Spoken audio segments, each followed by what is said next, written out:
एवं जाहि पद के हम ग्रहण करे वाला छी। मैथिली ठाकुर जे विधानसभा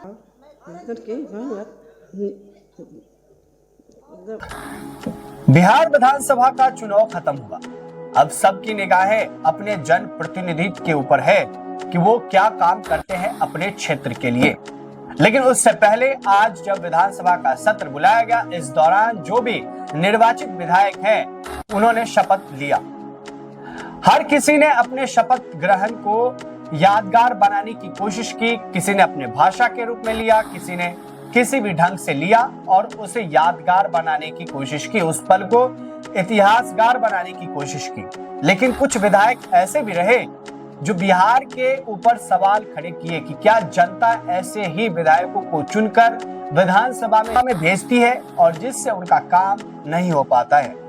कहीं ना कहीं उस विधायक को पता ही नहीं है कि विधानसभा में क्या करना है, किस पेपर पर सिग्नेचर करना है, कौन से सवाल उठाने हैं और कौन से मुद्दों को विधानसभा में प्रस्तुत करने हैं। लेकिन आज हम बात करेंगे नवादा सीट की, जो बिहार विधानसभा का एक सीट है, नवादा सीट, जो विवादों में है।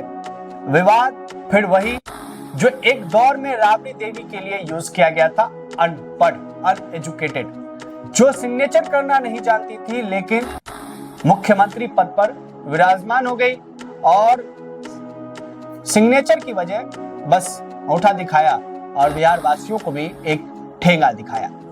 डेवलपमेंट के नाम पर जीरो, और आज तक बिहार उसका पछतावा कर रहा है। कहीं भी जाता है, बिहार के वासी जाते हैं तो उनको यही ताने सुनने पड़ते हैं कि तुम्हारे प्रदेश में एक ऐसे व्यक्ति ने भी राज किया है जिनको सिग्नेचर करना भी नहीं आता था। लेकिन एक दौर था। अब इस दौर में जब नीतीश कुमार कहते हैं, जो मौजूदा वक्त में मुख्यमंत्री हैं, वो कहते हैं कि मैंने महिलाओं को सशक्त बनाया, मैंने महिलाओं के लिए काम किया है, मैंने महिलाओं को शिक्षा दिया है और महिला आज इस दिशा में है जो खुद से बहुत कुछ कर सकती हैं। लेकिन सोचिए, जहां पर विधायक ही शपथ पत्र पढ़ ना पाए, उस राज्य का क्या होगा। मैं बात कर रहा हूं नवादा सीट की। बिहार का एक सीट है नवादा विधानसभा क्षेत्र, जहां की विधायक है विभा कुमारी, जो यादव है, विभा कुमारी यादव। अभी मौजूदा वक्त में नवनिर्वाचित जो विधायक चुनकर आई हैं, वो कई बार की यहां से विधायक हैं, लेकिन जब शपथ ग्रहण समारोह हो रहा था, जब शपथ पत्र पढ़ रही थी, तो वो ठीक से उसे पढ़ नहीं पाई और पीछे से जब सिखाया भी जा रहा था कि भाई ऐसे नहीं, ऐसे पढ़िए, ऐसे नहीं, ऐसे पढ़िए, तो भी वो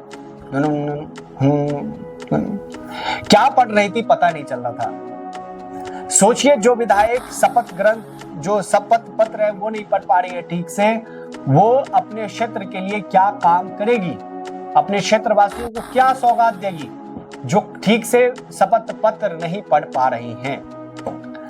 अब लगातार सोशल मीडिया पर ये जो है क्लिप उठाकर वायरल किया जा रहा है और कहा जा रहा है कि जिस क्षेत्र में, जिस बिहार में रोजगार की कमी है, जहां पर पलायन सबसे ज्यादा होता है, जहां पर जो पर कैपिटा इनकम है वो सबसे कम है, उस राज्य में ऐसे ऐसे लोग चुनकर विधानसभा पहुंच रहे हैं। बात करेंगे अलीनगर से विधायक मैथिली ठाकुर की, जिन्होंने भारत में इतिहास रच दिया है। 2000 के बाद ये पहली व्यक्ति हैं जो विधानसभा में पहुंची है, विधायक बनी है। सबसे कम उम्र दराज के विधायक तो बनी ही है, साथ ही जैनजी भी है जो 2000 के बाद जो जन्म लिया है, जिन्होंने, वो विधानसभा में पहुंच गई है। शपथ भी लिया और अपने मैथिली भाषा को आगे बढ़ाते हुए मैथिली में ही शपथ लिया। ऐसे कई विधायक रहे जिन्होंने मैथिली में शपथ लिया है।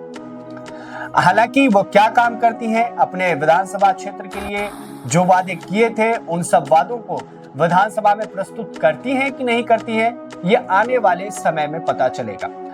और अब फिर बात करेंगे, एक विधायक जी हैं झंझारपुर से, नीतीश मिश्रा, एक लेगेसी है जगन्नाथ मिश्र की, लेकिन फिर भी इस बार इनको खाली हाथ ही एनडीए में रहना पड़ रहा है। बीजेपी से ये विधायक हैं, लेकिन इस बार इनको मंत्री पद नहीं मिला। पिछले बार ये मंत्री रहे, लेकिन इस बार इनको खाली हाथ ही, लेकिन एक मार्जिन है इनके पीछे, एक जनता का समर्थन है इनके पीछे, फिर भी इनको कोई मंत्री पद नहीं दिया गया। हालांकि इन्होंने मैथिली में शपथ लिया है। अब ये जनता के लिए क्या करते हैं ये देखना दिलचस्प होगा, लेकिन ये पूरा जो मामला है, जो नवादा की विधायक हैं विभा कुमारी यादव, इन्होंने जो शपथ लिया है वो वाकई राबड़ी देवी के माहौल जैसा है। राबड़ी देवी के टाइम को याद दिलाता है कि उस समय भी कुछ ऐसा ही रहा होगा जब वो ढंग से पढ़ नहीं पाती होंगी, सिग्नेचर नहीं कर पाती होंगी, और वहां पर वो मुख्यमंत्री और ये विधायक, ऐसे ऐसे मुख्यमंत्री, ऐसे ऐसे विधायक, उस राज्य की आप विकास की परिकल्पना कैसे कर सकते हैं।